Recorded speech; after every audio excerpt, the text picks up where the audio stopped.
last week, I was so excited about finding the perfect plants for my petite cottage shade garden. But after I planted everything and I did a little bit more research on the plant choice, I was really disappointed that the nursery would sell me plants that had a pretty invasive nature. So after talking to the manager on the phone, I dug up my plants, and there were two plants that were invasive in nature. They were the Mexican pansies and the orchid frost nettle. So I went back down to the nursery and talked to the manager. I just recorded some of the audio. I asked the manager if the customer is given any kind of warning that a plant could be invasive. It only pops up on certain ones that are really invasive. I mean, this one can be, but it's not that bad. It's the seed pods that become airborne that start to invade the rest of your garden and others. Yeah. So that one you can't control. Yeah. Then what about the nettles? Because that comes out with warning too. This smells invasive. Well, it's not real nettle. But I've planted it. I never had it. So Because we're so dry, a lot of things don't. It may, yeah. I mean, but these definitely. I wouldn't.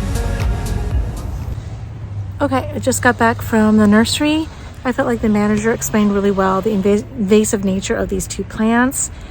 I felt, bottom line, that I wanted to return the Mexican pansy. Don't want to deal with that because there's two parts to their invasive nature. One, it's the seed heads from the blooms that are going to float around and become invasive elsewhere in your garden. And then it's also the roots. But I did, surprisingly enough, felt like I was okay to keep the orchid frost dead nettles.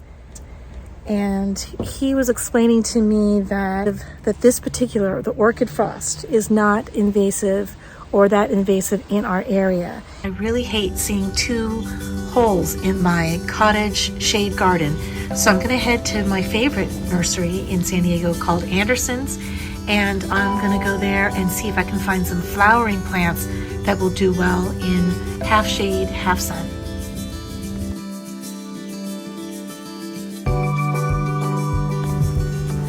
I found these beautiful Brazilian plume flowers. They tell me that these flowers will do well in part sun, and this is what a mature bloom looks like, and I think it's really pretty. Look how cute they're gonna be. And they get about a foot tall, so it's gonna be perfect for this little area, and it can handle part shade. So I'm putting it towards this side of the bed, which gets a little bit of the morning sun, right? Like it's a beam of morning sun right here, and then right now we're in the afternoon, so it is in some little bit of shade. I'm gonna just add a little bit of that starter fertilizer. I think it kind of got messed up when I pulled out the other plants. Okay.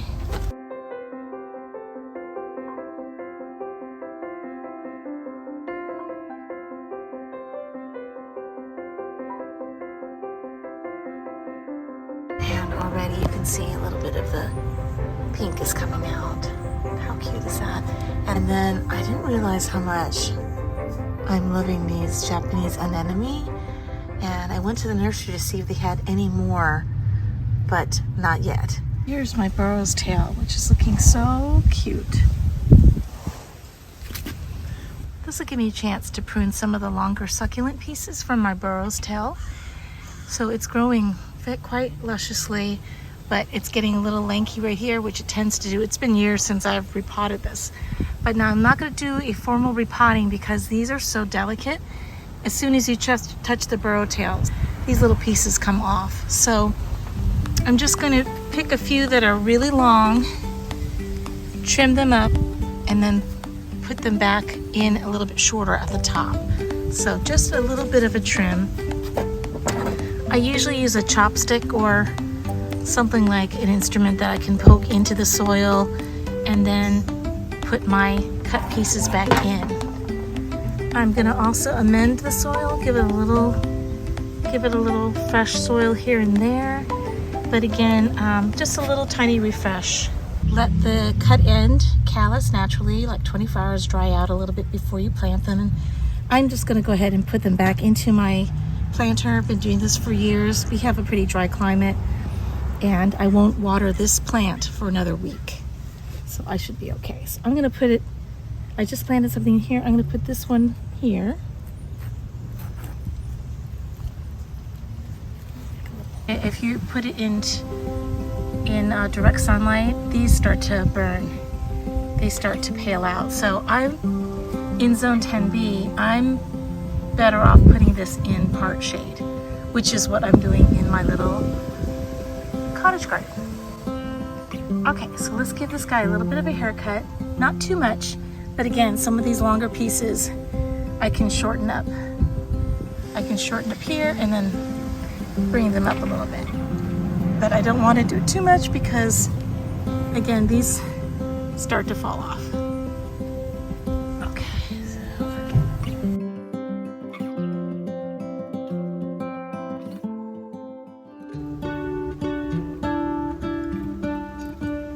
What if the world had more of your smile?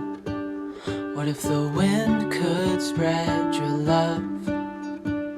What if your sweetness could reach everyone? There'd be no wars. Oh my God, it's so much fun having you with me in my petite cottage garden. I'll see you next time right here at Nutshell Living for more small space tips inside and out. Whisper the word. Maybe the sun will spread your joy to the ones who lost their hope.